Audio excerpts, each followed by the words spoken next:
Yes,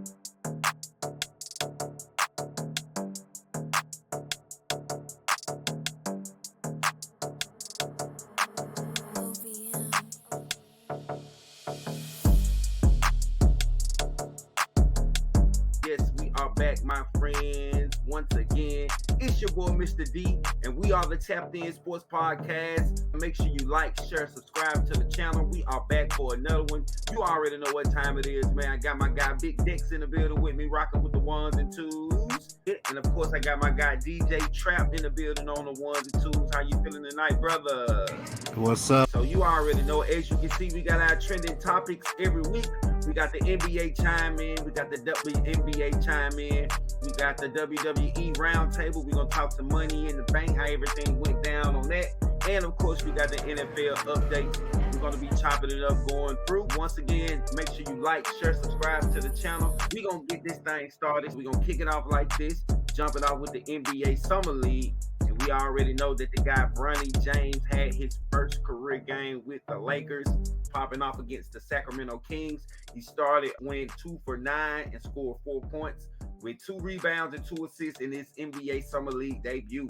People been having a lot to say. They've been running in the ground. So talking about he not ready, knew this was going to happen, all this type of stuff. I need to know how my guys feeling. How are you feeling about Bronny and his NBA debut? Tap in. I mean, it's the Summer League. It is what it is, bro. I ain't never seen nobody put no stock in the Summer League until Bronny James played it. Wemby 7'5", and I think in his Summer League debut, he put up, 5-6 points. So, it's just Summer League. And he's still finding out what he going to do. He a 55th pick. It is what it is. That man I don't understand what the expectation behind the name being for a 55th pick. I don't know what most 55th picks did because I don't know what most 55th picks are. All I know is he can defend. And he's shown that. He got crossed up. I know they were showing that. At the end of the day, it's a project. That's why he's a second-round pick. Yes. Ain't no telling when and where that's going to develop in anything. It is what it is. People going to hate regardless. And that's all. Man, I'm talking about hating too hard, boy. His numbers was his numbers. He got to clean up his shooting. I ain't going to sit up here and act like it was flawless or something, but yeah, you just got to clean up your shooting, 2 for 9. Be smart about your shot selection and probably get stronger and do stuff like that. So then it's less for people to criticize. But again, he 19. Exactly. He got a machine behind him, being his family, being the Lakers organization. We've seen what happens when kids coming in the league into the Lakers lately. Max Christie done did pretty good. They done got the best they could out of him. So it's just they do a lot with young talent, and I think that's their focus is building on young talent to have after the old man is gone and they put everything on AD back. Man, and not break that motherfucker. You hear me? They go, hey, it's gonna be all on AD once the old man leaves. So hopefully they have something in place that can help them out because they gonna need it for sure. Trap, how you feeling about Bronny's debut? I don't think it was bad. You got to keep in mind the team, but they got together a few days before that, so they really didn't get an opportunity to gel. They all just getting together for a first time. I did see Bronny had some good shot selections. Just a little, his shots was just a little strong. It's not nothing like wow, he was just airballing and nothing like that. His shots was just a little strong, but he was out there taking shots and stuff. So that's a good sign. I feel. Once again, they haven't got to play together, so you give them time. Oh yeah, he's still it's gonna take some time. He's gonna have to hit this shot. I wasn't expecting anything spectacular. It's gonna take him time to develop. Like I said here, a project. I wasn't expecting him to go out there and drop like 15, 20 points. He got to work on his decision making when it comes to shots. Too many unnecessary threes. I think he need to try to develop more of his mid-range game, getting stronger so he can get to the bucket. No, D, he a shooter, D. He's a shooter.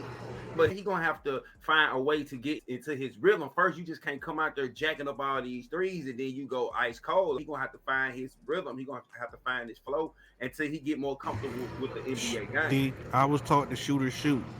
To a certain extent, yeah, you got to shoot the shot. But, man, when you see it's not going, bro, you're going to have to be able to find something else in your bag to go to. I'm with Trap, bro. This is the Summer League, man. This is the place where you get fine-tune your jumper. Let that bitch fly. Fuck it. What it mean? What does it mean? Yeah, I want you to be aggressive in summer league, bro. You're like you go over 12 on threes in summer league. What does it mean? Like he said, Like, you yeah, ain't Brian, I mean, on the court right now. yeah, We can go crazy right now. Let I you right. play, mean, do your thing. You I'm ain't just saying. airballing them. Like You I hitting the said, back of the rim. So that just means let me take a little bit off that motherfucker. You yeah, are you hitting the back of the rim on NBA threes. That's a good sign. Take a little bit off of it. You ain't airballing. So if it's taking that him a is minute true. to get his shot, because that college shot is a little closer. I know, like we all talk to the TV and all that stuff, but like in summer league, all these guys trying to prove why they deserve to be on an NBA roster. And here's Yeah, my thing about it: no offense to most of them in there, but most of them trying to score when ain't no team looking at or caring how much they score in the first damn place, nigga. exactly. They looking to see if you gonna rebound, you gonna get back, you gonna box out, cause you gonna be a glue guy. Goddamn it, ain't nobody, ain't none of y'all motherfuckers the next second coming. And if you was, you knew that beforehand. Wimby already knew his spot was guaranteed, so he was just coming out there to get his legs, get some cardio, and then go back and work out. That was it. But these other cats that don't know for sure where they're gonna be at, they need to be working on their passing. They need to be working on their cuts. They need to be working on their rebounding and boxing out because ain't nobody came out here to see you shoot 30. So I'm ain't sorry. nobody come to see you shoot, Odie. Prove to these teams you know who the stars are, and you're gonna pass to them. You're gonna get down there and get their rebounds because these folks know who they want. They just want to see what can you give them. They don't give a damn about you scoring. They don't need another 20-point scorer. They already got all the 20-point scores. They need motherfuckers who gonna get down there, go to the corner, shoot the jumper, follow his shot on the rebound, box out, and run back on defense. That was the fuck they looking for. So I don't know why everybody feel like they gotta score 40, like somebody gonna get them a contract off that shit. Nobody ain't looking for you, bro. It ain't enough teams. Nobody cares. Nope. I don't know. No, nobody care. No, nobody care about that. Miami looking for who go down there and rebound and play his zone and guard and understand he gonna get 3 to 4 shots a game. So make it count. That's it. Gotta make it count. They need Brian to be a spot up shooter, man. Yeah, That's they what need to Brian be a needs spot to up. be. And That's the what only way Brian to needs to get be. better, You got to keep shooting. you got to keep shooting. So that's gonna be his primary role when it comes to the Lakers. He's gonna be a shooter and a defender, right? We all know that. We Yeah, all know connect. Like we all know what LeBron thrive off of is him driving and Muff on that elbow and in that corner. True. That's all he want. And he want that 5-man to be outside the paint, ready to get the rebound. That's it. It's a simple game. Do that, and you can be on the floor. Oh yeah. Should they be alarmed about him having knee issues? Him being so young? I know he was doing too much getting ready for this bullshit. So that's my thing. And I think that's why they was trying not have him work out for everybody because did everything in the damn combine. Ain't no telling how many days a week he working out with his daddy because his dad, he got that jailhouse mentality where he feel like he got to work out 7 days a week. I don't know who told him that.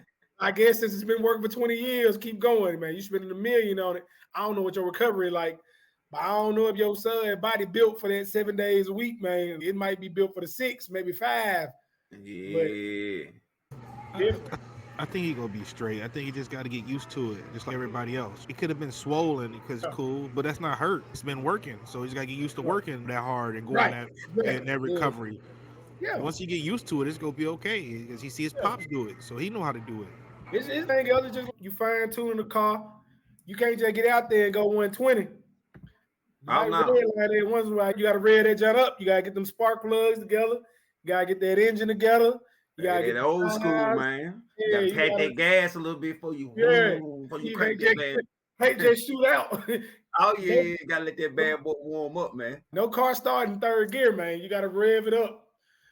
But like Trav said, he's gonna be all right. It's just again, it's the summer, so people need something to talk about. So of course, that's gonna be number one. The James gang has always been prime talking NBA for our adult life, literally. Oh yeah, old goddamn adult life. That's the prime conversation. It gets a little drawed out sometimes for no reason. Be damn near wondering what this nigga eating for breakfast, and they be they be on his top now. They gonna be on his top, boy. I don't know what's gonna happen. I keep telling people, they're like, you think he's gonna pan out? I'm like, I don't know. I'm just gonna wait and see.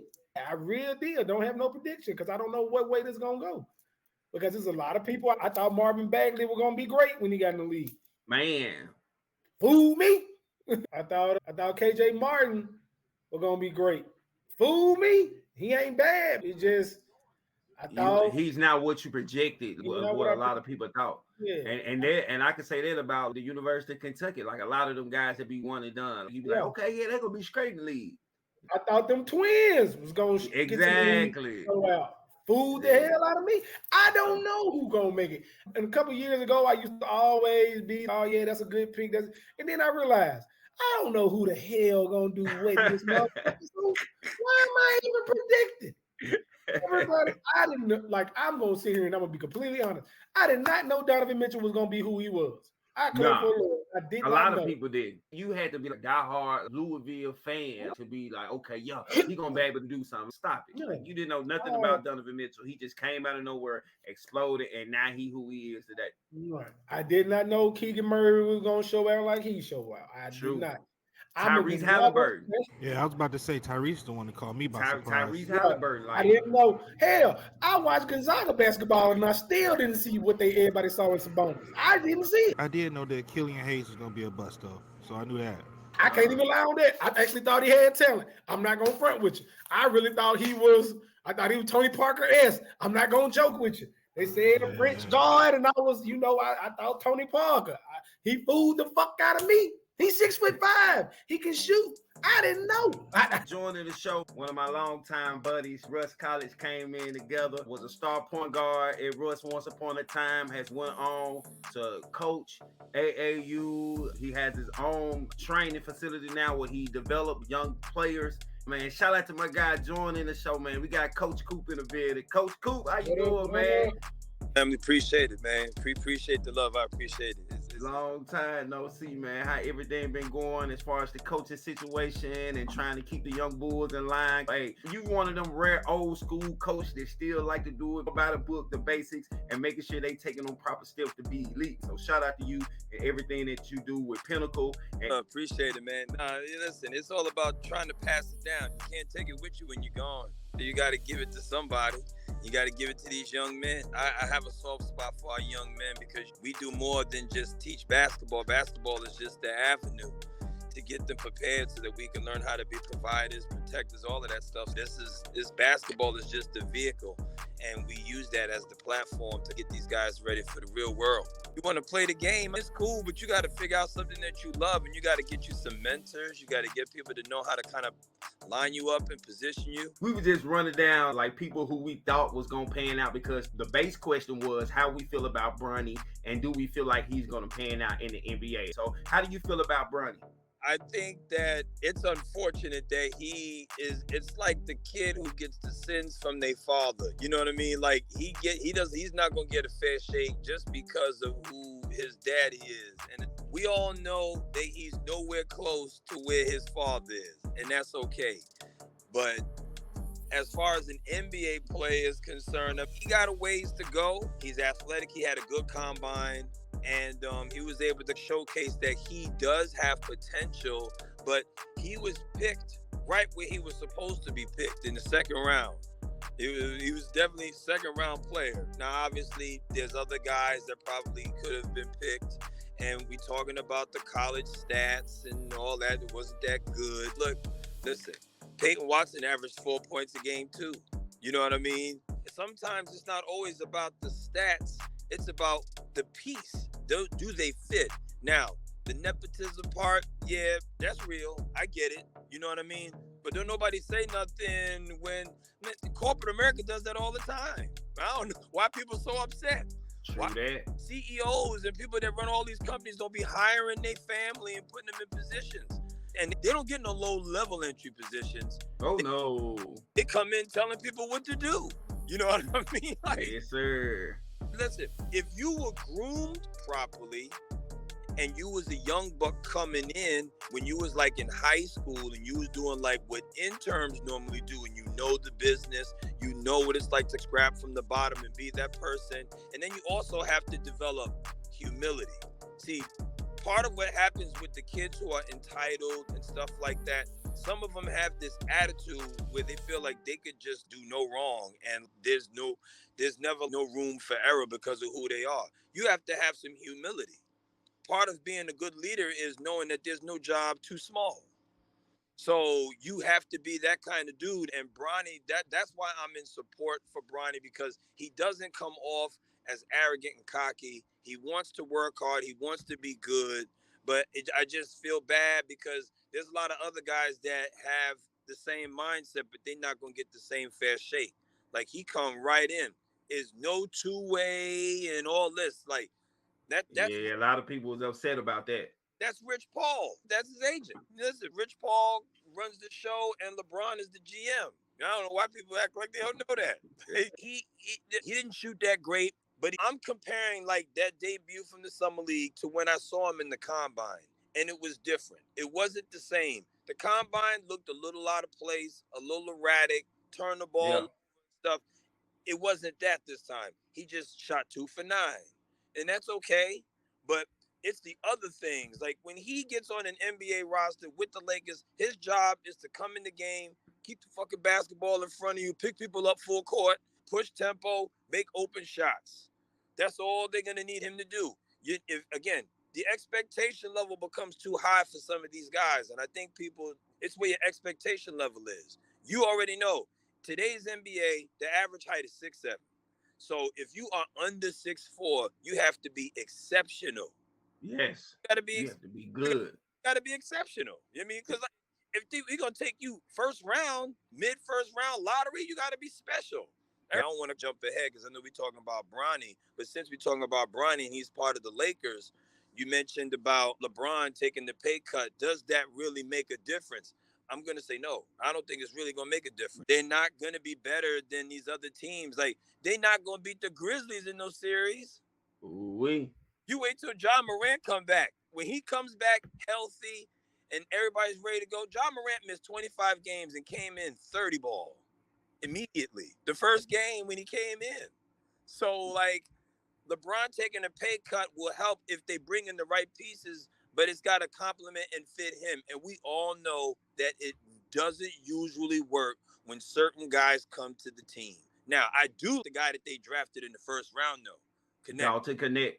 I do like him. I think he fits exactly what they're looking for. Older, experienced guy who's been a journeyman, who knows what it's like to scrap from the bottom. He does. Go. And again, he's not going to get in the way. You got to be somebody that can complement the best player. So he's going to space out, shoot the threes in the corner, guard, run the court, rebound. That's all they need you to do. If you're going to be ball dominant, it has to be knockdown shooters around you in order for it to work. Anthony Davis probably had one of his better seasons in his prime where he played at least 70 games. So that's a plus, but are we going to do that again? Big Dex, what you feel about it? LeBron taking a pay cut. Will it help the Lakers out? I mean, that shit already over with, ain't it? Because he got his money back. He just gave them $3 million back because they ain't getting nobody. That was the whole thing.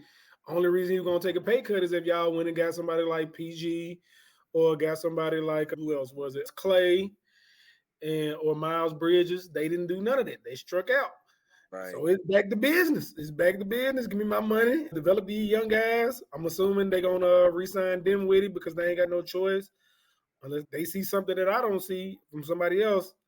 I ain't gonna, they best bet is just to go ahead and run it back because it ain't nothing else you're gonna get. So you might as well just try and work on chemistry and just get everybody back there and get hopefully have them for a full season. I don't know who they gonna get to, that Torian Prince spot. I ain't, because he wasn't bad because he just 3-and-D. So Yeah. he did his job. So you're gonna need another 3-and-D guy. But yeah, as far as moving the needle, they ain't did much of nothing to move it. They just got to work on chemistry, development. Yeah. Unless, Connect is probably the person that they feel like gonna take a Torian spot, which is fine. But Right. And we shall see. It doesn't cost you nothing. Nope. He's coming in hungry. He's gonna do all this. He's gonna do everything that he's supposed to do. You're gonna see. You still got a few games in the summer league to see him progress, but the real test is gonna be training camp. The veterans is there, man. You know they let you know what time it is, so they got to make a decision on what they're gonna do with Bronny. Now, I know as much as they act no two-way, you better off getting them reps with the South Bay Lakers. You better get them reps while you can. Low management, what we doing? Yeah, they did similar to what they did the Wemby last year, where he played that first summer league and then he sit out the next one and worked out and practiced and then tried to see if he came back better. I'm assuming. That's my assumption. I could be You wrong. gotta be careful too. They got two different teams too. There's two different two summer different league teams. teams. Well, they got One like is in Sacramento and one is in San Francisco. Yeah, Bronny's in San Francisco. 24 million, yeah, because the Kings got two teams too. But it's just a lot. And what really pissed me off last year is like they drafted Hood Schifino, which was fine, but they let Scottie Pippen Jr. go, and then he came to Memphis and he was showing his ass. He was killing, like, because Ja was hurt, and they gave him an opportunity. And Scottie Pippen Jr., who they had been developing for the Lakers for 2-3 years, he was out here 20 games, 25, 22, 12, 13. And so he done found him a spot. He probably still going to be a two-way player, but he found him a spot out here to actually make a roster in Memphis. And they could have used that experience in LA. I just think the Lakers, LeBron taking a pay cut really doesn't amount to nothing. It's the least he can do after getting his son on the team. The least you can do to return the favor a little bit. You know what I'm saying? Now we can go get. What is it? Yeah. Now we can go get. Now they can go get Gary Trent Jr. Somebody of that caliber, because they ain't getting. It's over with. I don't see how you miss out on that opportunity. I don't see how you missed out on all these opportunities to get anybody. Yeah, you dropped the ball, man. LeBron taking a pay cut means you're trying to get another player that's high level. But that other player that they get has to complement LeBron. If it doesn't complement LeBron, it's not gonna work. And 9 times out of 10, whoever it is that they're gonna look to bring in is gonna be somebody that needs the basketball too. So that ain't gonna work. I love PG, but he needs the basketball. You can't have PG and be going up and down 5-6 trips. I don't know. He played with Russ and James Harden. He still got his number. PG go get his numbers regardless. Yeah, his game is smooth. His game is very smooth, under control. He's efficient. Once again, man, shout out to y'all for coming out tonight, man. We are the Tapped In Sports Podcast. It's your boy, Mr. D. I got Big Dex in the building. I got DJ Trap in the building. Yep. Shout out to y'all. I got my guys in the building. We still moving and grooving. We are the Tapped In Sports Podcast. Shout out to my guys for rocking with me. Still in the NBA, still talking about free agency. We've had a lot of different players change teams, a lot of new faces and a lot of new places, but we do have a new big three in Philadelphia. We have Embiid, Maxey, and Paul George. In your opinion, does Philly have the best big three in the league now? Tap in. Hell no. It's just the best big three is the champions right now. And it ain't close because they got what they need. They got 2 dominant wings that can play small ball or play big ball. And they got a 7'3" guy that's going to give you 20 points easy. Philly gonna need some things to work out for them. Namely, they gotta stay healthy because all 3 of them niggas playing ISO just ain't gonna work. Somebody gonna have to get in the corner. Somebody gonna have to spot up. Somebody gonna have to find some time without that ball to make it work. I ain't saying it can't. Okay, who's like when you say all 3 of them can't play ISO, but Maxey don't play ISO like that. He been more ball dominant since B was out. He was doing his thing. He can pass. Well, that don't count. When Embiid was out, he was pretty much. I'm just saying, when a young guy starts smelling themselves, bro, it's hard for them to go back. It go back to eating burgers, bro. I got steak. I've been eating steak. I ain't gonna go back to eating no goddamn burger because you feel like you can come here. We saw it with Jordan Poole, didn't we? You know what I'm saying? Exactly. I'm not going back to eating burgers, man. Y'all gave me that ribeye. I want ribeye. I'm eating here. I'm not finna go back to spoon feeding you, and that's my thing. And I know Paul George said he okay with being number 2, but no disrespect to you, brother. You come here to be number 3 because you not jumping the line. It just is what it is. Nothing against him. But I mean, at this point in Paul George's career, like, you really think he's gonna take the back seat though? If he wanted to work, he's gonna have to put, like Coach Coop said, you gotta just show some humility. Paul George gonna have to come in humble. It ain't like them cats ain't gonna pass, but Maxey and Embiid are gonna look for their shot first, and then it's gonna go to the swing. If they ain't got it, then they gonna move it. Paul George can play the 3, the 2, and the stretch. I see Paul George playing more stretch 4 at this time in his career. Yeah. Always have that matchup because, again, the goal is to beat Boston.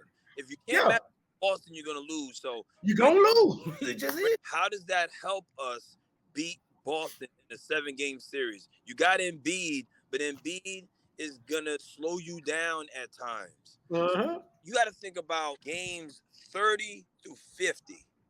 Who's healthy? Who's going to be? I love Paul George, but what he going to look like come April? That's the primary. Yeah. Like, health is wealth. During the regular season, you're going to have games where these guys sit the fuck down. Oh, yeah, most definitely. PG going to have to play 4. Oubre going to have to play the 3. Oubre at the 3. You got Paul George at the 4, Embiid. Ooh, at the 4, who else? Kelly Oubre gonna have to slide to the 4. Oubre gotta come off the bench. Oubre gonna have to do the 4. Yeah, I can't see PG at the 4. I can't see it. Not consistently. It really comes down to who the other teams have. How big of rebounders are they?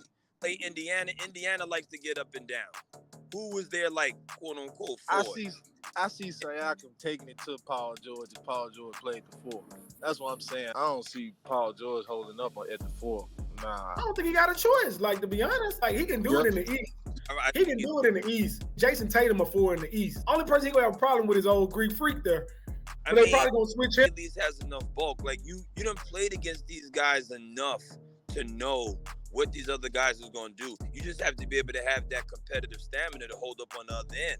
Paul George was at one point an MVP candidate back in the day. So, and he was also defensive player, high level. Okay, so are we saying Boston is the better big 3 or Philly? I didn't even include Boston because they like a damn big 8. Like, you can't even like they got 2 or 3 different big 3s. So that's why I didn't even talk about Boston because they on a totally different level, bro. Folks coasted through the playoffs so quick, boy. You blink your eyes. They series was over. It was over with. Yeah. Finals. Boston by far had the easiest route I've ever seen. I don't think nobody was gonna make it hard. It would have had to been the West team that was gonna be Boston. Yeah. In the East, they nobody have enough bodies to match up. Like nobody. They were just happy. Steph Curry fell off, bro. That was all. They were so happy. Yeah. They was happy because they really didn't have no answers for that spread. Shooting 3. They didn't have no answer for that one. They were just happy that Golden State fell off. Real quick, still talking about Paul George. Did he make the right decision by leaving the Clippers? What did he do at the Clippers? I'm like, nothing against his game. It just seemed like it wasn't working. So it needed to change. From what it sounded like the Clippers tried to slick hole him. It sounded, he asked them to give him with Kawhi got, and it was like, no, we'll give you a year less. And then he was like, give me 4 years since you can't give me what I want. So if that was the case, then he did the right thing. Get the fuck on. They don't respect you. I just didn't see it going anywhere. They lost in the first round, right? Yep. And that's another thing. When more pressure on Paul George to have to work harder out west, it's just chopping down the time you're going to have left to play in the league. Because you're going to be guarding these dudes 15 years younger than him all the time. Absolutely not. That's not what he's there for. Man. They played Dallas in the first round, right? That was the 4-5. Man, I don't want to go do that shit. I'm out of here. Like, I feel him. I understand. Like Coach said, I'm not trying to play no young ass dude. If he had to choose between playing Dallas in the first round or playing Orlando or Cleveland in the first round, I think he would have took Orlando or Cleveland around this motherfucker over Dallas. It just is what it is. I see what you're saying, Dick. Yeah. Because Luka ready, Kyrie ready. They had a defensive team. It just, you worked all year to be a 4th seed. To go up against one of the toughest defensive teams. Luka wasn't a part of that defensive team. Yeah, that man benefited. So it is. Like, he didn't have to. So real quick, before we finish up with LeBron, we talked about him taking the pay cut. Can the Lakers compete with the roster that they have right now? They ain't got no choice. What the hell they gonna do? Are we talking championship? Absolutely not. No. The playoffs, Yeah, they missed the playoffs this year, didn't they? They had a brief appearance. It was a 5-game appearance. Yeah. They came through. They saw who was there. They couldn't stay in. So we're saying, are they going to be better than where they were last year as far as getting in, like seeding wise? And it's kind of be hard for me to say that either, because it's like, again, when the Grizzlies come back, Minnesota's going to be better next year. Those guys are coming in with San confidence. Antonio's gonna be way better. They're gonna be all right. They'll be better than it was last year. I still think they're gonna be a play-in. I just see it. I don't know. just Chris see it Paul be moving doing more- it. I see it moving more fluidly, man, with Chris Paul in there. That's what I'm saying. I don't see as much being forced. Like I saw a lot being forced last year because it was so many young guys. So now you got an OG in there. He gonna slow everything down. Hey, put some structure in there. Tell you, man. It's like being chased by a wild animal. I ain't got to be the fastest. I just got to be faster than you. So when I say that, I'm talking about the Clippers. They got worse. Phoenix didn't really do nothing to move the needle. New Orleans didn't do anything to move the needle. They got Javante. They got another midi. They got another guy who play mid-range. That's cool. Okay. That's still a weapon. I'm a firm believer that if you play for the San Antonio Spurs, you could play for any team in the NBA, and you will be able to find your niche immediately. It won't take very long because you guys played against these teams already. You guys know the scouting report on all these guys. These are your new teammates. So all NBA players do this. They figure this. If I was on this team, this would probably be my role with this team, most likely. Depends on who's there, who's coaching, and their style of play. They have an idea of where they're going to fit. So if he's going to New Orleans, CJ's the man. And what's up with Zion Williamson? That's the question. That's the question. He is an example of the spoiled brat syndrome that I talk about. He getting cat. You can't tell anything. I can guarantee you, since high school, people have been telling him about his weight, but it don't matter because he can do 360 under the leg reverse dunks. He's cool. I heard he say he cutting back on the gumbo. Now he's just get a large instead of extra large now. He good. He good.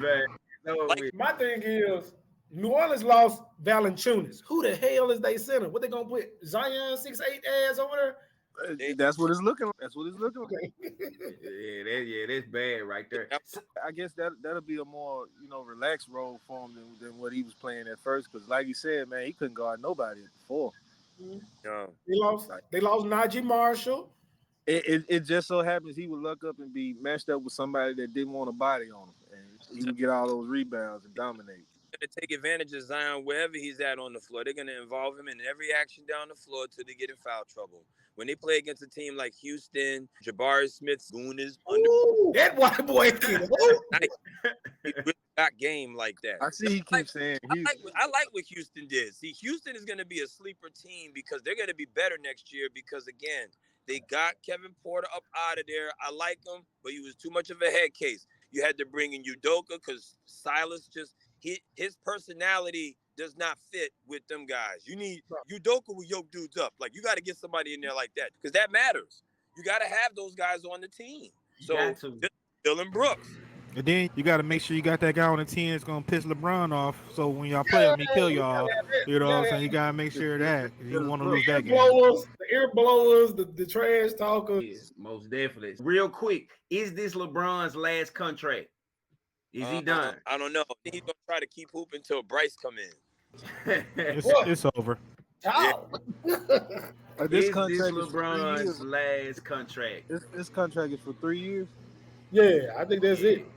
I think it's 2 and he done. I think he gonna play this season and then he gonna play next season, his last season. I think he's gonna get that last hoorah like Coop said. I think it's gonna be that last hoorah that Bryce make it. And it seemed like Bryce on his way. He might do that last year. I ain't saying he's gonna play the whole year. He might go ahead and call it quits at the halfway mark or something. Right. LeBron get tired of losing stuff. LeBron will wait till he get in before he. They probably change the rules for him too. Yeah, they might. They might go back to straight out of high school for Bryce. I don't know. Maybe. Because Melo's son too. I got an idea though. I do have an idea. Like Cooper Flag though? Yeah, he ready tomorrow. Hey, I'm scared, bro. I just don't want John Shire to fuck it up for him. That's all. Nah, he's got the keys, man. He's gonna bring in all the other recruits. He'll be good. From what I've seen, John Shire as a coach, it leaves a lot to be. It ain't it. Hey, the All right, one more thing on the NBA offseason. Will DeMar DeRozan be a difference maker in Sacramento? in Sacramento, yes. Yep. Mr. Automatic mid range. Whenever you talk about veteran guys, you got to think about what their production is going to look like when the game slows down. When the game slows down and we're talking half-court execution against physicality in the playoffs, who do we have that we can rely on? I think he didn't have as much spacing when he was in Chicago. He was basically bumping heads with Levine. Like, they couldn't play on the floor together, man. Two chickens with their head cut off out there. He's got to have the ball and he's got to do things his way. And that's what you have to be. So it's like there's only one basketball. So you got to figure out how we're going to play where everyone can get into a nice flow. We got to establish who's number one and number two. I feel like the key is find out how to be effective without the ball. Right.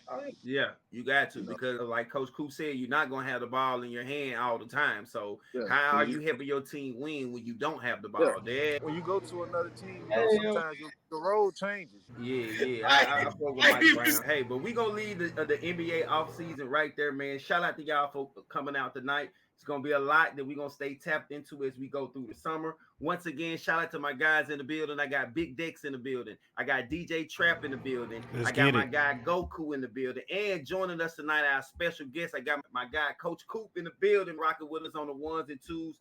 Speaking of the summer, let's talk about the Olympics and Team USA. And recently, Anthony Edwards, better known as Ant-Man, came out and stated that he will be the number one option.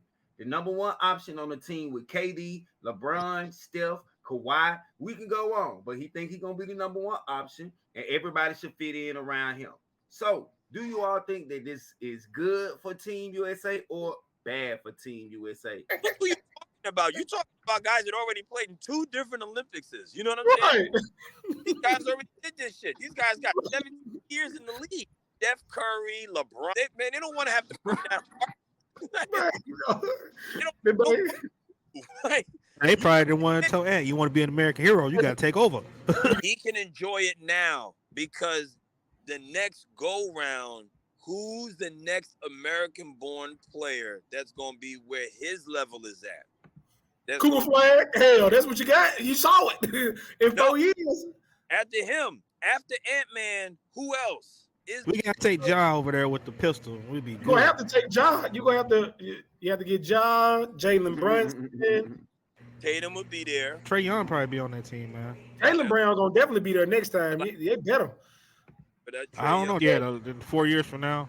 Yeah. Like Jalen Duren. American-born guys, where are they? That's why I said that, because Ant-Man can go off, but all the other guys are gonna be France. We're gonna have to convert Giannis.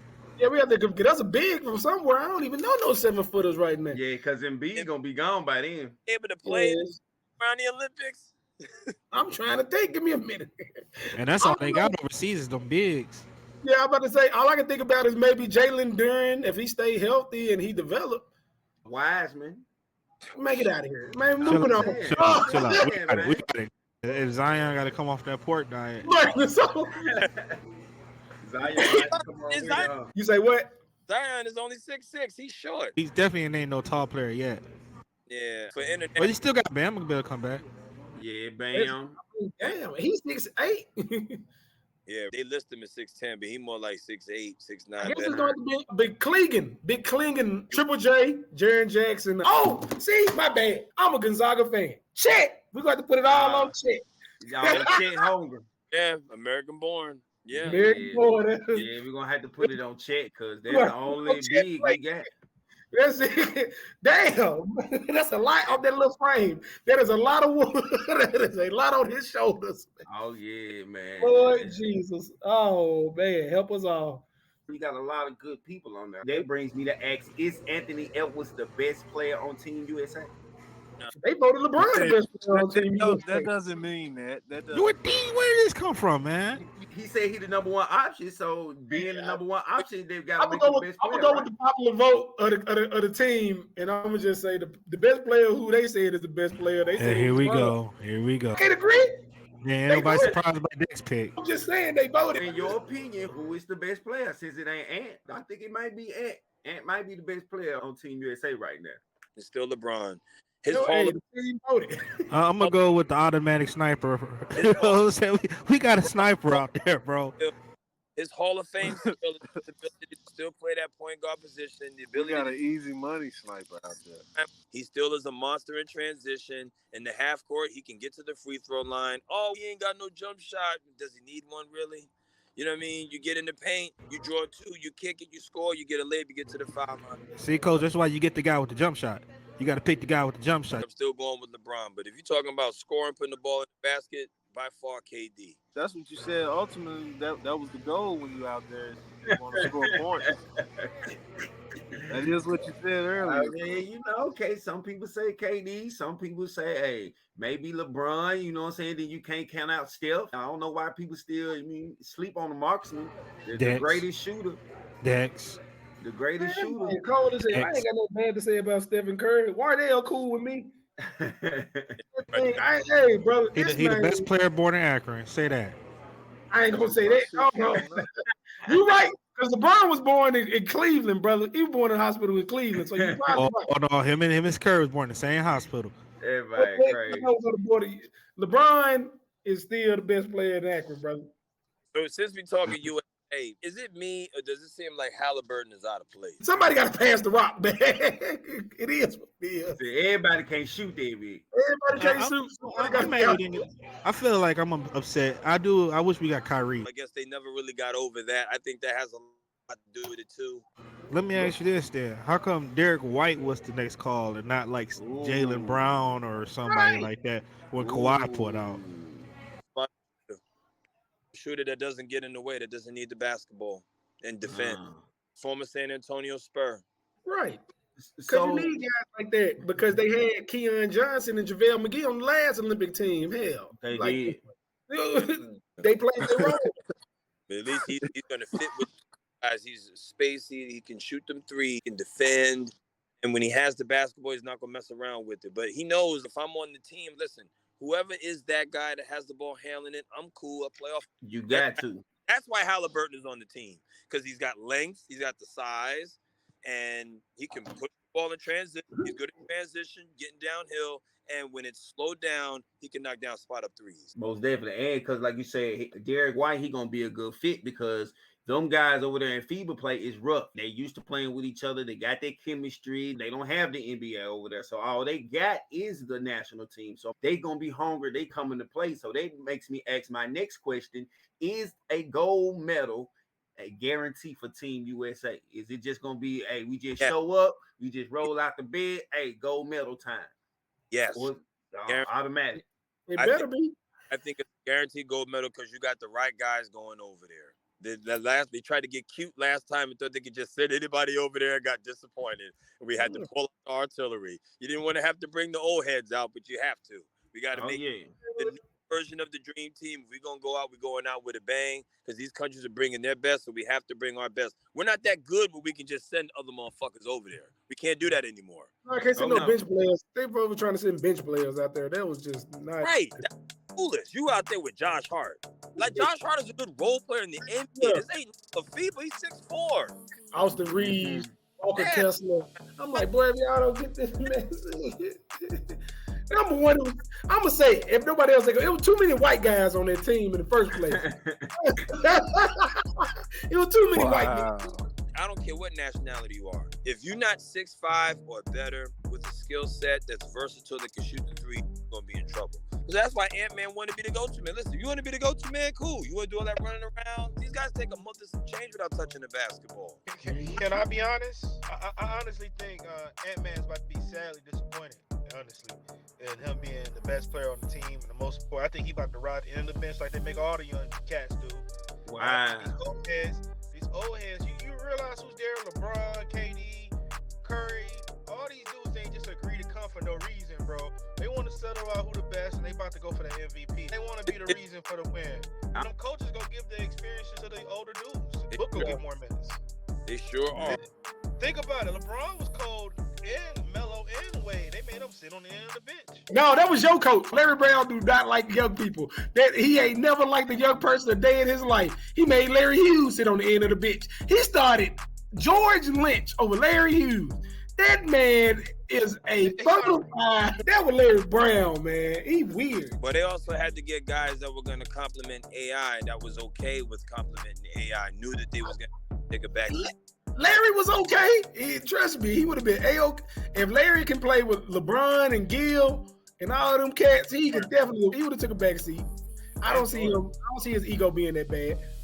Bro, I ain't never in my life. Other than that Bulls versus Jazz game, where I think the Bulls scored like 72 or something, the Jazz scored 58. I had never seen nothing like that in my life. Crazy. All right, go cool. I'm not gonna say automatic, man. Like you said, I believe they got to put in the work and whatnot. We got to tap into the older guys.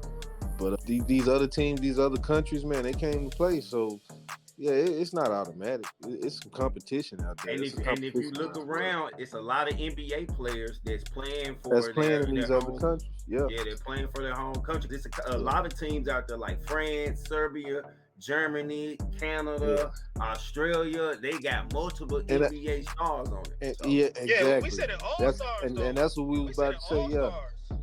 It's not like bench players that's playing for the country. Like, man, these are NBA all-stars. These are some of the best players in our league that's playing for their own countries. Exactly. So, yeah, it's some competition. We about to dog walk. I hope so. I'm definitely rooting for them. We about to dog walk. KD, Curry. Oh, that's why Ant-Man talking crazy. His ass might be sitting. Like, these dudes not... These dudes ain't playing, man. LeBron, listen, you call these dudes to come out off the screen. They trying to beat these teams by 50. And especially if this their last hurrah, too. Yeah, I'm beating dudes by 50. And y'all gonna try to talk shit because I'm old, too? Watch this. And I feel like at least 2 of the 3 probably feel like the championship is gone for them. You know what I'm saying? Or at least a hard reach. But this is attainable right here. They about to go hard. They going in. Definitely going in. They're going for the 50 ball. They're blowing teams out. They're not playing with them. That's why I feel it's a guaranteed gold medal because they're not going to play with these guys. Curry, LeBron, Durant, AD. Y'all ain't gonna count my German brethren out, man. Lahan, Schroeder, and the Wagners, my bad. I'm telling you, man, hey, Germany, those folks gonna be playing now. Tatum is on the team. No, definitely Michigan gonna play hard. You know what I'm saying? That's what we do. World champs. There you go. But it might be a wrap for them boys. I feel like they're the reason LeBron not playing right now. They just took it easy and won that FIBA championship and then come back talking shit. They would have been straight. All right, we're going to leave that right there. We're going to leave the Olympics right there because we got the whole summer of the debate, chop it up about Team USA. So we most definitely going to be tapped in. Once again, shout out to my guys in the building. I got Big Dex in the building. I got DJ Trap in the building. I got my guy Goku in the building. I got our special guest, Coach Coop in the building, rocking with us. And we are the Tapped In Sports Podcast. So make sure you like, share, subscribe to the channel. Make sure you follow us on all social media platforms at Tapped In Sports Online. So now let's jump into the WNBA. And we already know the rookie class have been carrying the WNBA this season. No matter who you like, if you like Caitlin or if you like Angel, don't matter. Your eyes have been posted on the WNBA. And recently, Caitlin Clark, she became the first rookie with a triple-double in WNBA history. And Angel Reese broke Candace Parker's record for most double-doubles for a rookie. 2024, and this is the first time a woman has. That's crazy. So, question: with their performance, has Angel officially won Rookie of the Year in the WNBA? Somebody tap in. No, I got Angel. That's all I got to say. And I'm not going to make this a racial thing either because I think that's what this country has been trying to do ever since they was in college. They want to turn this into a racial thing, and it's black and you don't say Angel Reese, then you're not invited to the cookout or something. My thing is, Caitlin Clark has to handle the basketball. She has to handle the pressure. Angel Reese don't have to bring the ball up. Kennedy does. She handles the pressure. But we're not taking away what Angel Reese has done. As far as up front, not too many of the people other than Aja Wilson is really killing in the league right now. The white girl from the Sparks tore ACL, so she's out. Cameron Brink. She was Yeah, she was on her way, most definitely. I like Cameron Brink. Yeah, I was on that bandwagon right there. Yeah, Cameron Brink is tough. She's good. But again, Caitlin Clark is averaging 16, 6, and 7. And the first 2 or 3 games, she was averaging almost 7 turnovers a game. She's been able to turn things around very quickly, and she's emerged and had some really big games where she's putting up numbers that no other rookie has put up their first year in the league. The 16, 6, This is it. 16 points, 6 rebounds as a guard, and 7 assists. She's one of the top assist leaders as a rookie As a in rookie. pro league. No, we can take the rookie out of that. Ain't too many women in the WNBA got that kind of stat line. That- period. Yeah. That's But as a rookie, put some sauce on that, man. That is crazy. That's different. It's different. But again, I give a lot of credit different. because again, they also, the media also is playing it up a little bit. Oh man, they're coming after her. Listen, all rookies get that kind of treatment. Ain't nothing new. Fact. Everybody's gonna get physical and all of that stuff. I think what's happening is the OGs do not like the fact that she's getting all this attention. Listen, don't hate because she came up in an era where social media is at its peak. That's the difference. And that's why I think it was foolish not to have both her and Angel Reese on the Olympic team. Like, Wait. So we clear you. So you're saying CeCe is right now looks like the favorite rookie of the year? absolutely. Okay. Yep. Okay. I felt Hey, like this you was know what? decided 3 months ago, 2 months ago. It's over. Nah, I can't say It's- I can't say that. It's clearly CC. Definitely. I think it's Caitlin Clark right now. And yeah, like you said, Angel Reese is doing some things that no other rookie has done before. And hats off to her. But you can't ignore, man, that those stats that Trap posted on the last game, man, that's crazy. It was If- like almost 30 if- points and what, like 13 assists? What was it? 29-13?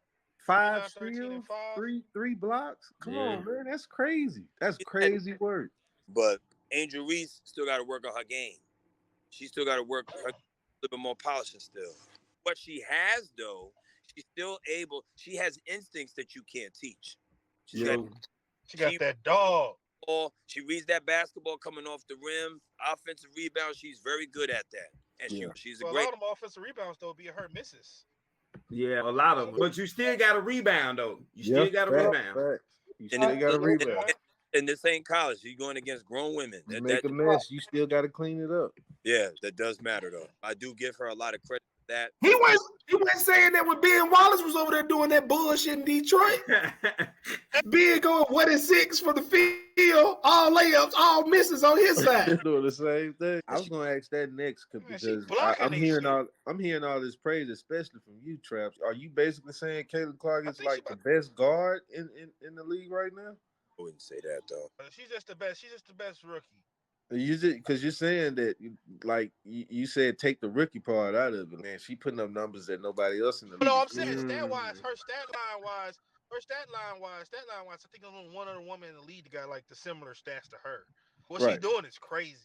The numbers she's putting up is ridiculous. So right now, then based on that, where you rank her in the league, like guard wise? We're not talking about rookies. We're talking about the entire league. I think the problem is other females, they may not get the same like stat value as her, but they're more efficient than her.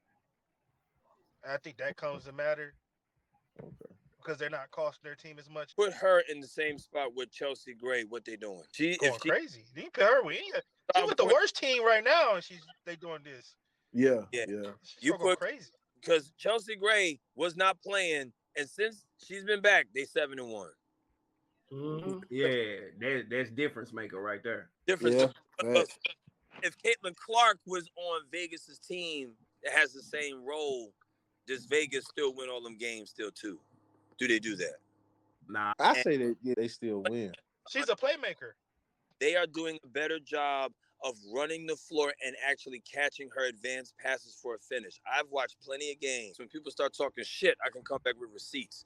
So now when she is throwing passes and people are dropping her passes or missing layups. That's been all season. That's been all season.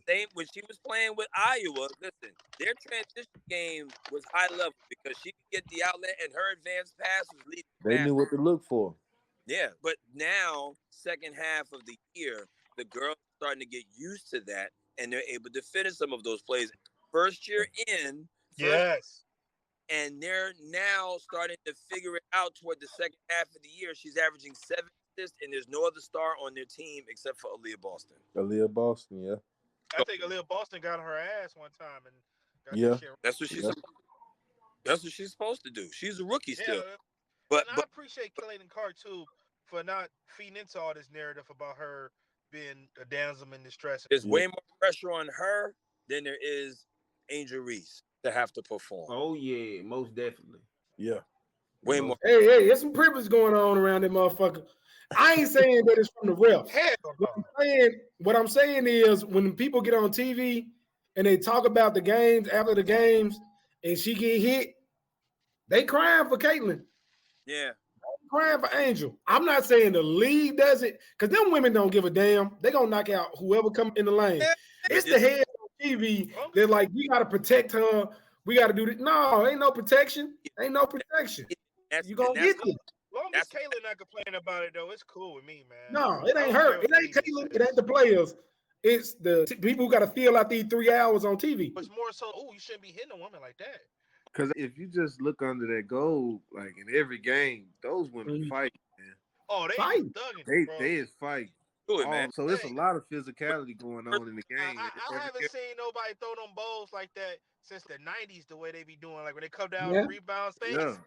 They don't do that in the NBA no more. That's why when they walk into the line, they talking so much shit, man, because they really get physical up under there. Get into it, bro. They're trying to create a division where they're forcing you to choose sides, and she earned that. If it was somebody else and it happened to be black, it would be the same shit.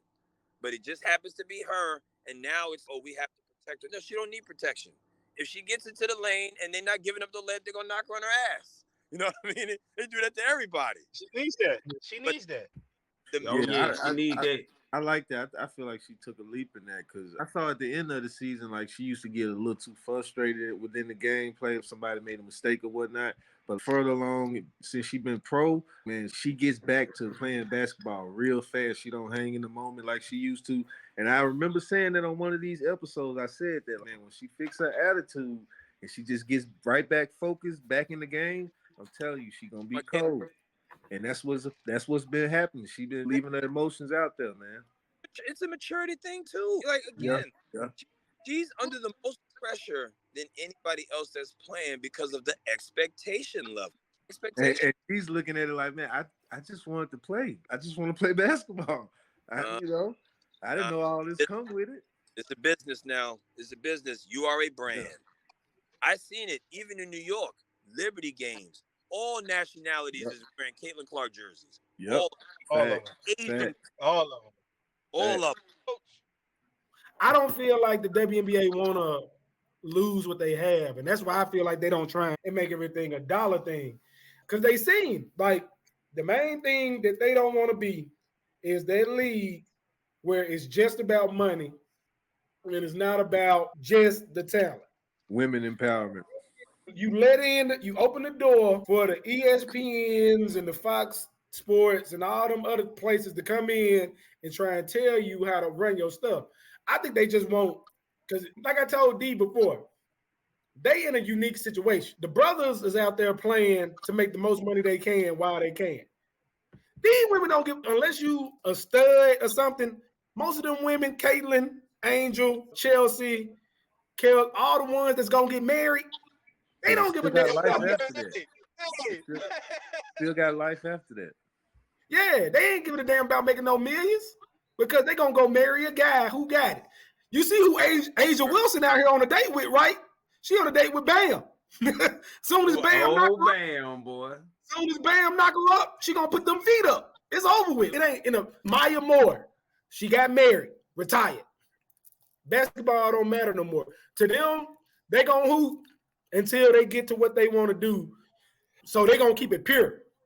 Because at the end of the day, unless you a Brittany Griner to where you got to make money for your family, all this other stuff, eventually it becomes secondary because you're going to end up being a mom. You're going to end up probably marrying somebody who got more money than you. Because Kelsey Plum was married to Waller. I ain't saying she was going to retire, But it seemed like that's what put the wedge in there is the fact He that retired. he probably felt like less. So to them, I don't think they worry about the money as much because they don't have to make it long term. They gonna be all right because they're not gonna marry a scrub. So they just try to keep it pure. I feel like that's why they ain't gonna ever. The players are never ever gonna push to make it like the NBA. That's why I feel like they never gonna do. When it comes down to this, you gotta realize the WNBA eventually they're gonna become the NBA, just a women's version. The problem we're having right now is they're on their way right now. They starting to ramp up more now. Hold up, no, it's not gonna become the same thing, man. Let's not forget, like Dick said, but these are women. It can never be the same thing. Hold up, that's the problem with it right there, man. So far, you gonna follow a man so far, like that it's not gonna be 100% empowering a woman. And some women don't want that.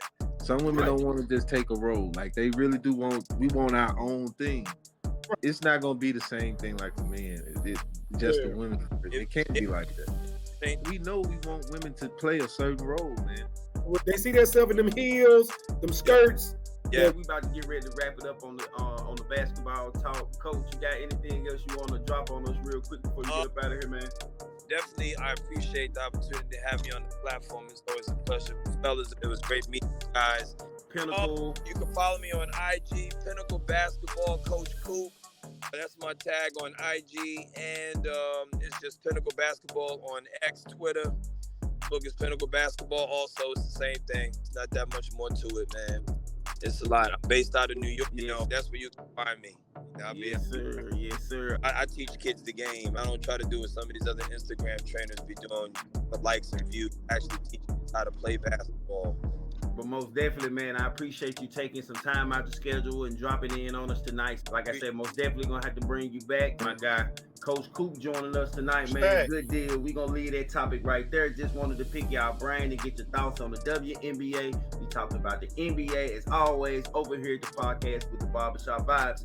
We are the Tapped In Sports Podcast. Make sure you like, share, subscribe to the channel. It's your boy, Mr. D. I got Big Dex in the building, DJ Trap in the building. I got my guy Goku in the building. Shout out to my guy Coach Coop. They just jumped off with us. And joining the show, I got my guy Live 5. Q Will, fresh up off the Glizzy. How you feeling, my brother? All right. So you came in right on time, my guy. So we're about to jump into the WWE round table. I gotta check in with my guys and see how y'all was feeling about the Money in the Bank. They just happened last weekend. It was epic ladder matches on both sides. Great Intercontinental Championship between Breaker and Sami Zayn. John Cena popped out on them folk, man. Y'all give me some of y'all highlights and some of y'all reactions to Money in the Bank. Tap in. Man, OC Nation on the last ride, brother. At least he got a farewell tour. Yes, sir. Get that man his proper respect. I just hope Roman Reigns come out at SummerSlam since old Solo with them pinning my boy, man. They don't let that man pin him. They should let him pin Randy Orton or something. He ain't got to pin the champ like that. This CM Punk thing, man, they got so many layers. They got a layers on top of layers like an onion on that bad boy. He got to go against himself. He going to have to go against Drew.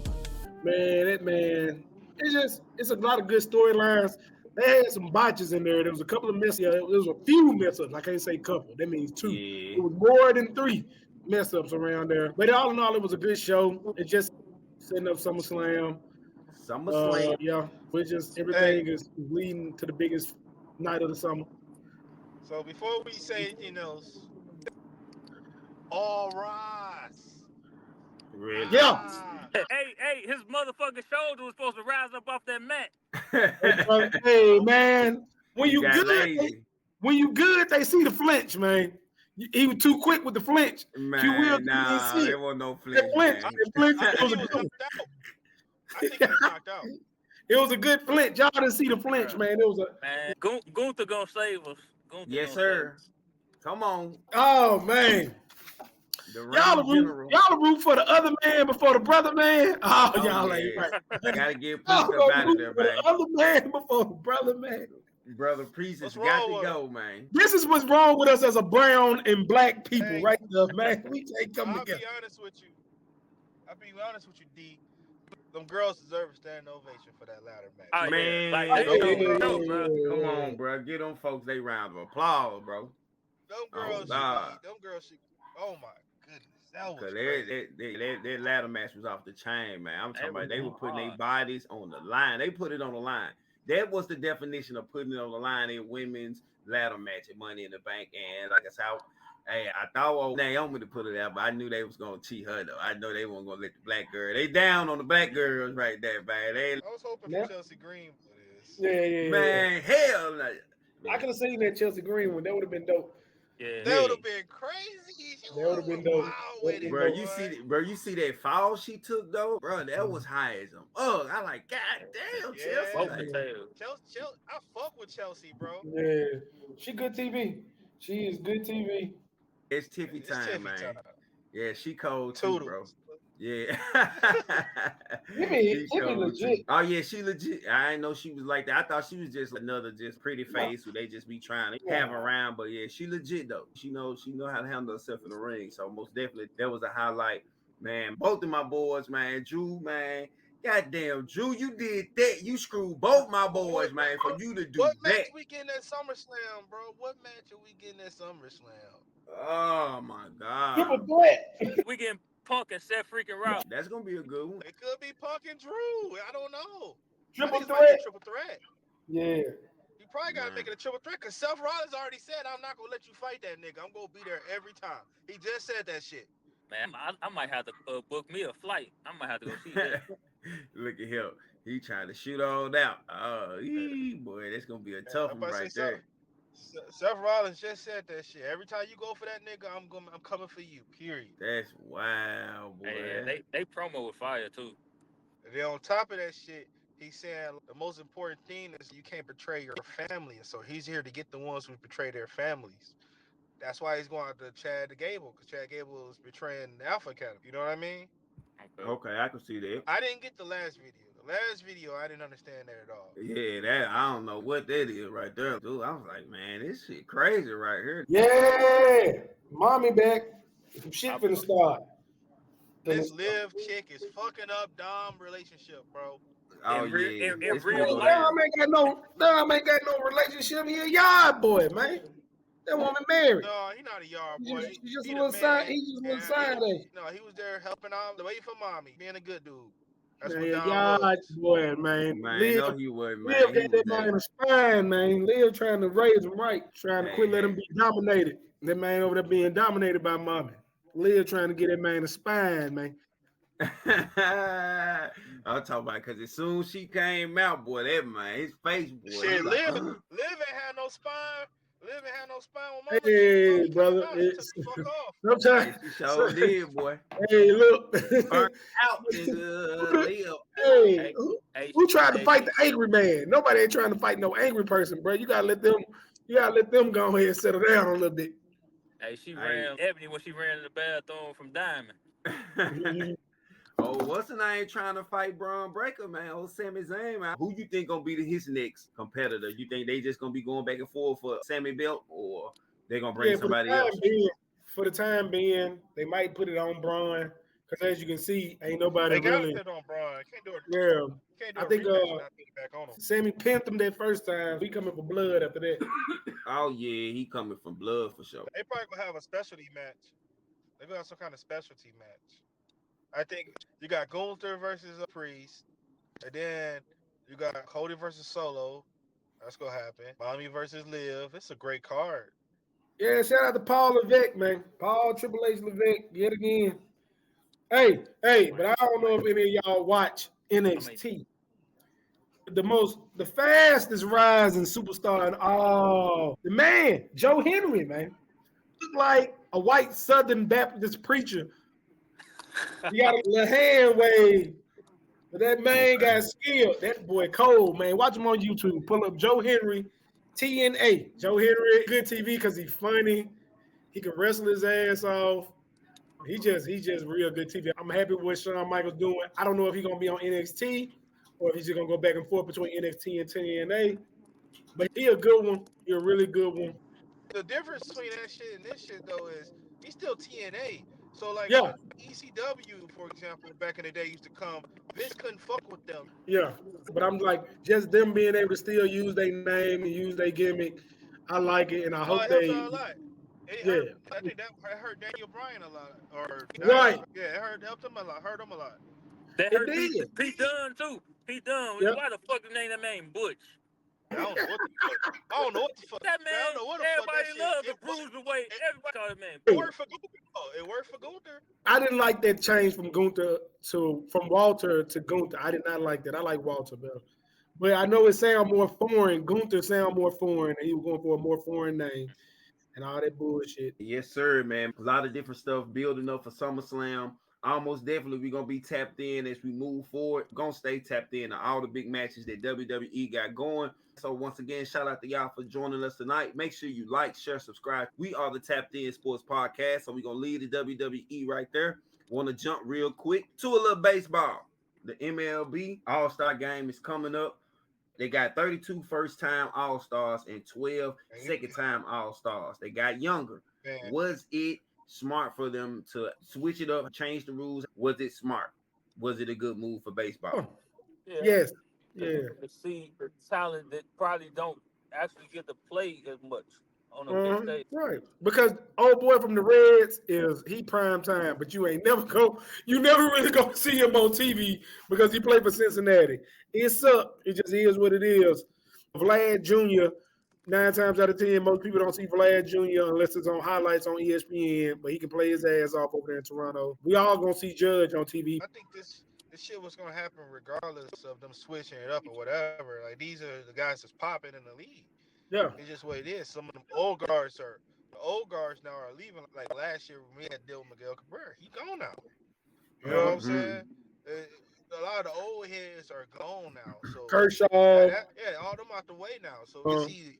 We got a new flex of young people coming in. So it was bound to happen regardless. Hell, I think Mookie one of the old heads now. Yeah. Right, the old head. Shit, Judge ain't a young chicken if you know what I'm saying. It's age Neither is Acuna. But yeah, Tatis and Mikado and all them guys over there in San Diego, they pretty legit. Again, you're not gonna see them unless you're not gonna see them unless you catch your highlights. A lot of them play in situations where it's not that. It's baseball, bro. Baseball is a regional sport. Yeah. It's not a national sport. Everybody don't want to watch the Tigers play, but in Detroit, the Tigers gonna play. Yeah, where we live at, you're gonna get Cardinals. It's a difference. It's a regional sport, so that's why everybody like the team from their region. But yeah, I love the young guys in baseball. Them Trap said, if they ain't playing in your region, 9 times out of 10, you're not gonna see them until a Saturday they playing on national TV. And we all know who play on national TV on Saturdays. It's the Big Four, the Yankees, the Red Sox, the Dodgers, or the Cardinals. They're like, maybe not the Cardinals right now, but it's usually gonna be them 3 I know. One team who hot. It was the Astros, then it was us. Yeah, y'all started to become that team too, nigga. Don't act shy. Y'all beat that team, Philly. It's just whoever who's hot right now. But the main 3, Boston, New York, LA Dodgers. There's always gonna be on national TV because of their fan bases and how they travel. Don't do that. Dude, nah. When I was growing up, man, Atlanta Braves was on TV every day. They was owned by Turner. You was in Georgia. I was in Mississippi. I got you. But I'm just saying, like in Memphis though, I ain't gonna front. Yeah, when the Chicks was here, they played Brave games. But when the Redbirds moved here, they started playing more Cardinal games. So it just was like it became a Cardinal city. I remember sitting in Davis watching hella Atlanta Brave games. I give y'all that. This is on TBS. That's Turner Broadcasting. There you go talking about his. TBS is everywhere. Dex, I'm all the way up in Detroit. I knew if you watch TBS on baseball, you watching the Braves game. You watching the Braves game. Turner Broadcasting. All over the South. Like that WGN when we was little, you had WGN. You already knew him coming from Chicago, my boy. White Sox and shit. I'm like, Bulls coming on more than the Pistons. The theme music, bro. With the theme music. WGN was powerful back in the day, and I think it's good for baseball because the ratings with the national broadcast partners, it's up double digits with viewership Oh, between yeah, the man. age of 18 to 34. Yeah. Right, double digits. So yeah, they riding away right now in baseball. That's Oh, because yeah, man. It's the definitely game got better faster. Yeah, that's the thing, man. You got a bunch of exciting players, man, going to an All-Star game, and these are the ticket sellers. Right. You know? These are the ones that put on the shows in the regular season. So yeah, you go to the All-Star game, you want to be entertained. So that's perfect. These kids know Vlad Jr., man. Real shit though. They know it from the All-Star, from the home run derby. Exactly. And I think it's gonna be something big because people gonna be looking forward to more than just the home run derby this year. Remember when Barry Bonds got robbed by Torrey Hunter? That type of shit. Most definitely. Shout out to baseball, man, making major strides, trying to get a younger crowd in so they can build for the future. So I just wanted to jump in real quick on the baseball side, because we got to jump into the NFL. I want to ask y'all a question: which veteran QB is gonna have the best season next year? Will it be Kirk Kinfolk, Kirk Cousins, or A-Rod?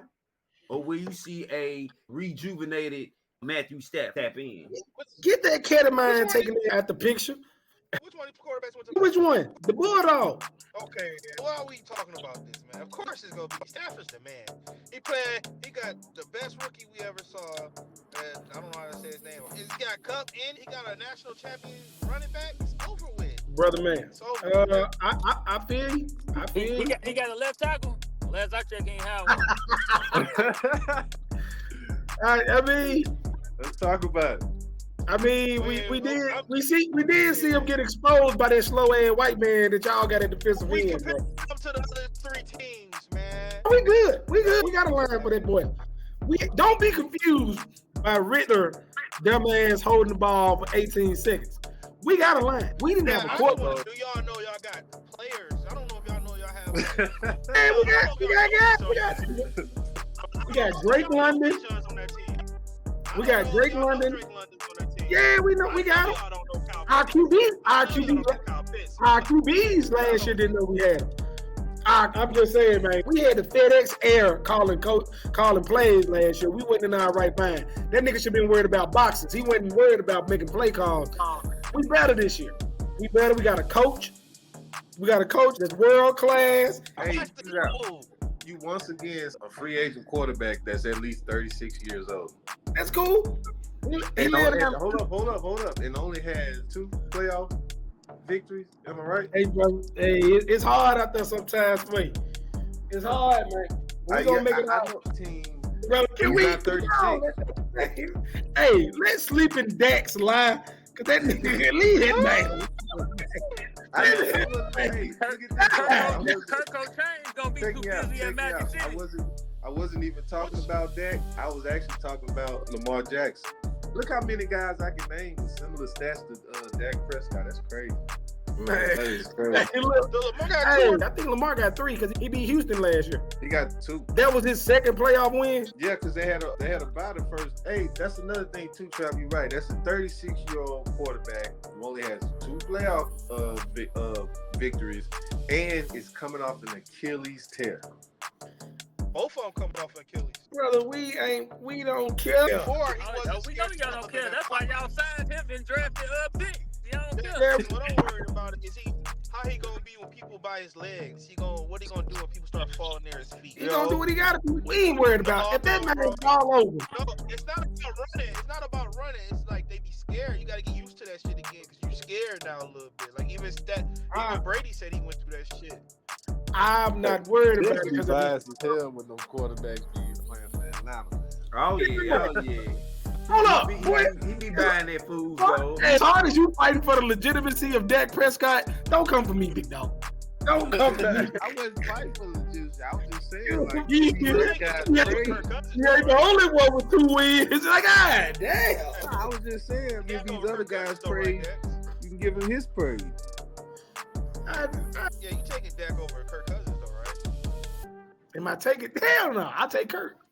That report came out. See what I'm saying? You see what I'm talking about? Hey, that ain't real. That man don't pass the eye test, man.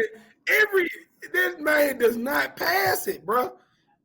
I was now look, I'm glad you say that. I'm glad you said that. I'm glad you said that. Now, with that, Dak being like what 2-4, 2-5, one of the two and 4. With him being that, did you actually also look at his numbers? I looked at the numbers. The numbers tell me the boy fall behind, and then he try and be miraculous at the end. You can't sit up here and put lipstick on a pig, man. You get behind. But he has better. Check me out. He has better. Listen, check me out. He has better playoff numbers than Lamar Jackson. Because he get behind early and then he want to play hero ball late. Why are you getting behind early like that? I don't have nothing to do with that now. That's the defense. Yes, it do, Joe. Yeah, it do, man. Hey, if your defense can't keep the game close enough for you to just. So it's the defense's fault that he can't get the ball in motherfucking hands early in the game. It's the defense's fault that you can't hold, that you're not holding them to where they are, so you can take. I mean, goddamn, you doing 3 and outs. What they supposed to do? But the point was, Dex, the amount of points that the Dallas defense gave up, no quarterback would have won with that game. I don't have any faith at all in Kirk Cousins. I have. Hold up. Let me finish, Dex. Let me finish. I do, however, have faith in the roster itself. Like, y'all do got a lot of key pieces, man. A lot of good guys, including a solid backfield and whatnot. That, I mean, if they can rally around him, I just don't have faith in him. So if y'all winning is going to depend on Kirk Cousins, I don't see y'all winning. You on that peyote today, ain't you, big dog? And that's the thing. Like, the Jets, really, they were just a quarterback away, were they not? They were the division away. They not better than the Bills. They not better than the Dolphins and the shit. Hell, I'm gonna say this, Goku. They were the same quarterback away. If he didn't take that money for where he supposed to have been starting, when he wasn't starting, they could have gave it to somebody else who was gonna start. Hey, look, come on, man. He took money in Green Bay. We ain't got nothing to do with it. Boy, y'all folks crazy. All right, speaking of playoffs, speaking of NFC, I gotta ask a question. We got a lot of good teams in the NFC, but with Philadelphia adding Saquon Barkley, are they the most dangerous team in the NFC? Hell no. They still got Jalen Hurts. Man, see, you can't replace a Georgia running back with just anybody, brother. Fuck out of here with that bullshit. You gonna say something? What the fuck? Brother, DeAndre Swift, you don't just replace a DeAndre Swift just with some big calf muscle ass nigga, man. We didn't just replace him. We got better. You feel me? And then we got better. Debatable. We're going to play number one. Y'all didn't get better. Y'all just got more running backs. Just running my man into the ground. Yeah, I don't at all think the Eagles is the most dangerous team, because I think they're as good. I think they're as good as the Lions. But to be honest with you, the most dangerous team up north to me is still Green Bay. I still have them winning the NFC North. I have them sweeping the Lions. Damn, cool. Where you get that shit from, Joe? Okay. I've been right a lot lately now. So I told you about that peyote, man. Okay, that's what's up. I'll say this. There's better teams in the NFC, the 49ers and the Lions, obviously. And possibly Green Bay might be better than both of those teams, too. Yeah, you willing to put your money on the whole Brock Purdy experiment? I want to put my money on the Lions experiment with the Packers. Because when you say it's a better team, it's a better team. It's not the same exact team. Look at Philly, it's not even the same exact team. They just lost Hassan Reddick. They just lost Hassan Reddick. Is that not their leading rusher? I be trying to tell y'all we not the same, but y'all don't want to hear that shit. Y'all have never been the same. Hey, since the dog was off the leash, y'all weren't the same. Why we the ones y'all want to steal on? Ever since they let the dog off the leash, y'all haven't been the same. I feel like when it comes to the Eagles, I got like similar concerns with them as far as I do with the Cowboys, like as far as the offensive line. I got concerns about that now. I will say that. We still got two Pro Bowlers though. We still got two Pro Bowlers. As long as that Jones on the team, bro, y'all got a handicap. We still got two Pro Bowlers though. Yeah, but we need more than two to play on the line. Y'all got a handicap. But one of them was an All-Pro, and the second one will be an All-Pro. Y'all got but they're not about to be all. So two All-Pros on one line. How many All-Pros y'all have there? We got one. Hey, all I know we used to have three. But we're not talking about back in the day now, Q. Come on, I'm now. just I can't answer that question, Goku. We just not saying, on that. last year, We beat your all pros, so who cares? You cheated my all pro. Your all pros didn't look that pro against us, so let's come on now. man, shit, y'all didn't look all pro against us. Damn, what the fuck is we talking about? Y'all didn't look all pro against Green Bay, nigga. God damn, we talking about all pro. Hey, I got you uplifted Green Bay, man. See, I be doing my job, man. I be doing my job. I got them sweeping y'all this year. What your pockets feel about that? How my pockets feel about it? That what you asked me? Yeah, nigga. Yeah, that what's sound like up? what he asked you, cool. I can ask him. Yeah, I haven't really been talking to him lately. We ain't really on speaking terms. Like, I'll be sure to put in a good word for you. We speaking now, bro. We speaking now. Yeah, I'm gonna stand on that though. I got them sweeping y'all, so that's not gonna change. So hey, hey, when somebody say Atlanta Falcons to me, I just think money. Yeah. Money. That's how I think. That's what I'm starting to think when somebody says Detroit Lions. On the schedule that's easy wins, and y'all folks like, man, y'all still suck. God. Hey, because y'all don't have an elite QB. I'm not knocking y'all because a lot of franchises don't have elite QBs. Matter of fact, how many elite QBs are there in the NFL right now? Is Brock Purdy an elite QB? Is Brock Purdy, because he got there. You got a pretty solid list right there. You can take off Josh Allen. Let me speak on somebody else though. When you say elite, does that mean they're like dominant over everybody in the league or what? Because I can see one quarterback on there who's actually dominant against that other guy over there. Would that make him more elite or what? I'm speaking of Joe Burrow and Pat Mahomes in the playoffs. I think Pat Mahomes is like what 1-4, 1-3 in the playoffs against Joe Burrow. 1-3, right? Oh. He doesn't do too good against Cincinnati and Joe Burrow, but he's more elite though, right? Hold on. That was his first win. That was his first win, Trap. That was his first win. Then he went on to win a ring. Yeah, he went on to win a ring. And we still debating about who better. He didn't even have a Ja'Marr Chase. Oh, it's crazy. It's crazy. Hold on, I say with bums, bro. These guys, I say they pretty proven. I don't think you think Jay Herbo is proven. No, sir. Get him out of there. This year is gonna be his ultimate test now because all his good pieces are gone. He got a horrible coach. He got a great coach. Shut the fuck up. Yeah, he got a good coach now. That might well should have kept that other nigga who was running 42 crews right now. Here we go, everybody was saying that they had all the right pieces and they had them for years and whatnot, and he still wasn't doing anything with it. So it was like it was obvious the bad part of the coach. So I'm just saying, if this man start off 1-5 or 1-6, I'm getting a petition because we're going to get that man a real coach. Damn, so what if they start off 5-1? Would you go write a petition saying, "Damn, Jim Harbaugh is the greatest coach ever"? Or some shit. What kind of shit is this, bro? What kind of shit? You gonna blame him?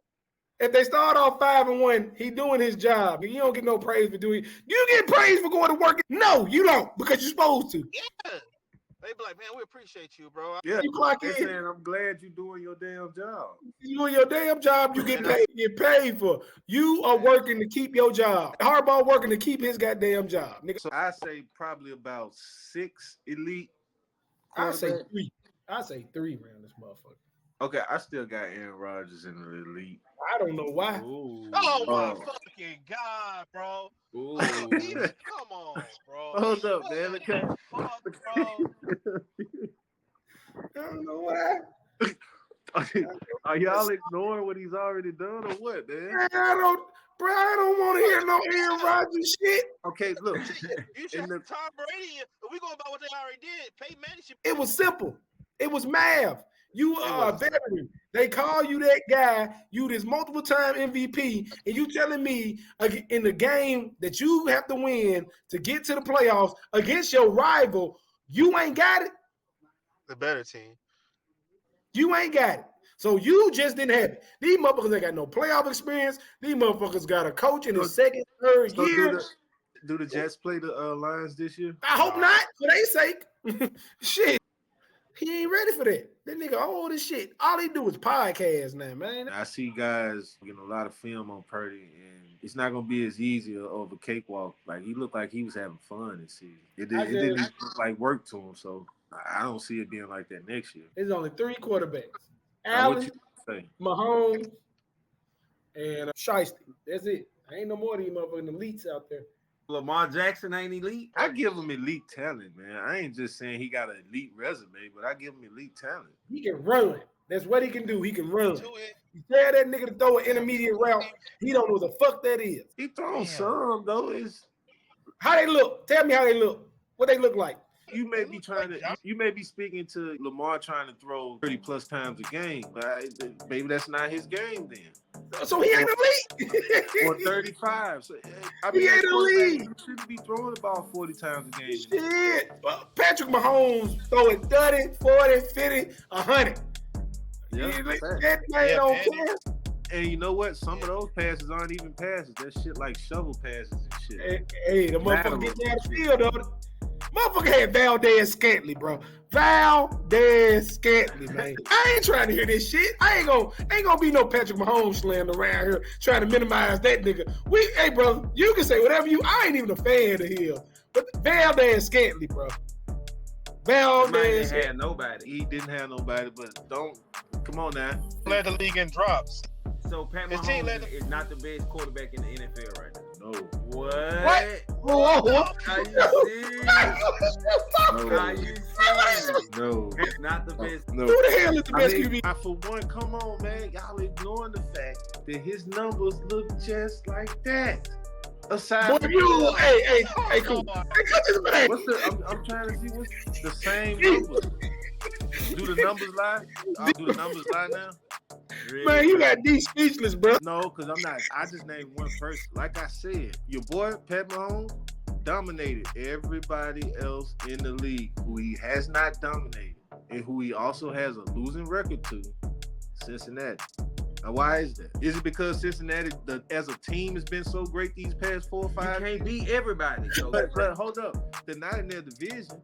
They're not division rivalry. So why is it you've been having trouble beating this particular team year after year? This is not the Patriots.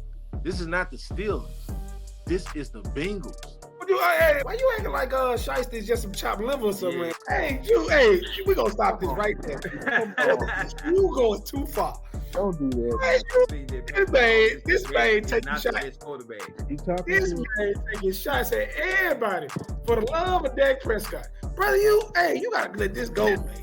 You gotta stop. You gotta stop this right there. You gotta let this go. And Dak, my dog. I love Dak, bro. You gotta stop this, man. Come on, man. You trying to tell Joe Burrow is better than fucking Patrick Mahomes. Man, stop it. Shiesty my boy, bro, but I can't say that. Man. I can't say that. Cause here go my thing. Line up.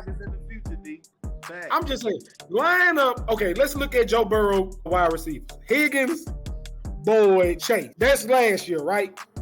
Let's look at Kansas City. We already passed that part. No, you ain't kidding me. We said Mahomes did his thing with nothing. Yeah, man got 3 Super Bowls. Because look, your boy up there, he swears up and down that Tom Brady is better than Peyton Manning. Yet Peyton Manning has a better playoff match. When they head to head, he has a better playoff record. I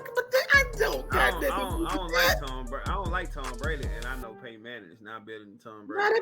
Go. But let me ask you this: was Jordan Love better than Dak now? Jordan Love better than Dak. He only played him one time. You gotta repeat it. He gotta repeat it a couple times. He only played him one. God damn. He played him. You gonna go off of one time? Shit, hell, what you going off of, my boy? Like, goddamn. No, I'm going off of Mahomes playing the Bengals plenty of times. I said his record was 1-4.